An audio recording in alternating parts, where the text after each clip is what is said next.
Development work, ఈ చేపట్టిన కార్యక్రమాలు, ఈ డ్రైనేజ్ అండ్ ఇరిగేషన్ కెనాల్స్ కార్యక్రమాలన్నీ మరి గత 5 సంవత్సరాలుగా పారమట్టి కూడా తీయలేదు.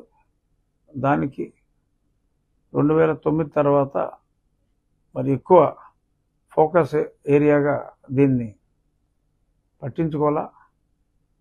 ఇప్పుడు మా నూతన ప్రభుత్వ సహకారంతో విత్ గుడ్ అడ్మినిస్ట్రేటివ్ స్టాఫ్, అంటే కలెక్టర్ కావచ్చు, జాయింట్ కలెక్టర్, వీళ్ళందరూ ఎక్సలెంట్ టీం వర్క్తో మొదలుపెట్టి ఇంకా మామూలుగా మా వాళ్ళందరూ ఆ ఊరు రావాలి, ఈ ఊరు రావాలి, విజయోత్సవాలు చేసుకుందామని చెప్పి రమ్మంటం జరిగింది. కానీ నేను ఎన్నికల్లో ఇచ్చిన వాగ్దానాలు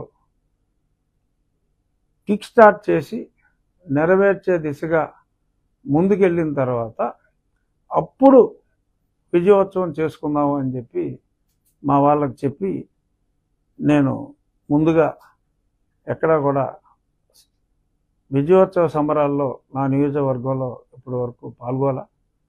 ఈ డెవలప్మెంట్ యాక్టివిటీస్ చేసి అప్పుడు ఎమ్మెల్యేగా నిజమైన విజయోత్సవాలు చేసుకుందామనే దిశగా ముందుకెళ్తున్నాం.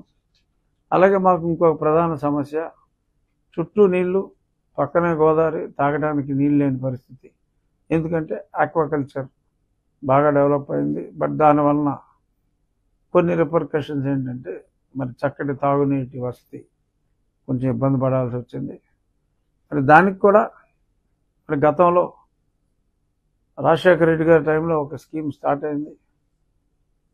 ఆ తర్వాత కొంత కంప్లీట్ అయింది, ఆగింది. నేను ఎంపీగా ఉన్న ఫస్ట్ 5-6 నెలల్లో చాలా పని కంప్లీట్ చేశాం. ఆ తర్వాత మరి జగన్మోహన్ రెడ్డి గారు నాకు రాష్ట్ర బహిష్కరణ శిక్ష విధించిన తర్వాత అది ఎక్కడ వేసిన గొంగలి అక్కడేగా పడింది. ఎవడో పట్టించుకున్న పాపాన పోలేదు. ఇప్పుడు తిరిగి ఆ పర్టికులర్ స్కీమ్ని కూడా రీవ్యాంప్ చేసే దిశగా కార్యక్రమం మొదలుపెట్టాం. ఫస్ట్ ఫేజ్లో అంటే ఆగస్టు 15 నా టార్గెట్. ఆగస్టు 1 అని అధికారులకు చెప్పి, ఒకవేళ ఆలస్యం అయినా కూడా స్వాతంత్ర దినోత్సవ సందర్భంగా ఆ పరిమళ వాటర్ స్కీమ్ అంటారు దాన్ని, దాని ద్వారా 2 మండలాల్లో, అంటే ఒక ఆకివీడు మండలంలో పూర్తిగా, ఇంకొక మండలంలో పార్షియల్గా కంప్లీట్ చేసి అదే స్పీడ్తో జనవరి 1 నాటికి మిగిలిన ఇంకొక 25 నివాస ప్రాంతాలకి, అంటే ఒక విలేజ్లో, పెద్ద విలేజ్లో అయితే 2-3 రీజియన్స్ ఉంటాయి, 2-3 కాలనీలాగా.